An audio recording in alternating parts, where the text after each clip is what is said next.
আমাদেরকে আল্লাহ পাক কিছু প্রতিভা দেন নাই ভাই? কেউ হয়তো ভালো লিখতে পারে, কেউ ভালো ভালো বলতে পারে, কেউ হয়তো ভালো অ্যাসোসিয়েট করতে পারে, কেউ মসজিদ ভালো বুঝে, মাদ্রাসা ভালো বুঝে। এক এক মানুষকে আল্লাহ পাক এক একটা পটেনশিয়াল দিয়েছেন। আজকে আপনি আয়নার সামনে দাঁড়িয়ে অনেস্টলি আপনি আপনার প্রতিভাটা খুঁজে বের করবেন। আপনাকে আল্লাহ পাক কি জন্য পৃথিবীতে সৃষ্টি করেছেন, কি আছে আপনার মধ্যে যেটা অন্যের মধ্যে নাই? পারবেন না? প্রত্যেকটা মানুষকে আল্লাহ পাক কোনো না কোনো পটেনশিয়াল দিয়েছেন, প্রতিভা দিয়েছেন। ঠিক আছে, আপনাকে অনেস্টলি খুঁজে বের করতে হবে আপনি কোন দিকে ভালো, কোন দিকে আপনি সেরা। আপনি কি ব্যবসা ভালো বোঝেন? আপনি কি ফাইন্যান্স ভালো বোঝেন? আপনি কি ভালো লিখতে পারেন? আপনি কি ভালো কবিতা আবৃত্তি করতে পারেন?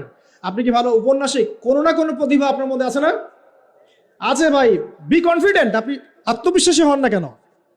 এত হীনমন্যতা কেন? আপনার মধ্যে অনেক কিছু আছে ইনশাআল্লাহ। এই যে মোটিভেশনাল স্পিকার বলছেন, আমি তো আসলে মোটিভেট করি আপনাদেরকে। অবশ্যই কোনো না কোনো পটেনশিয়াল আপনার মধ্যে আছে। অনেস্টলি সাহসের সাথে আয়নার সামনে দাঁড়িয়ে যান, দেখেন, এবং আয়নার সামনে দাঁড়িয়ে আপনার দোষগুলো খুঁজে বের করবেন।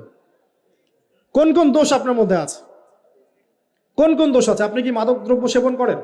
আপনি কি জেনায় লিপ্ত আছেন? আপনি কি অন্য কারো উপরে পলিটিক্যাল পাওয়ারে জুলুম করেছেন? আপনি কি অন্যের সম্পদ আত্মসাৎ করেছেন? আপনি কি ঘুষ নিয়েছেন? আপনি হিসাব করবেন নিজের আমলনামা।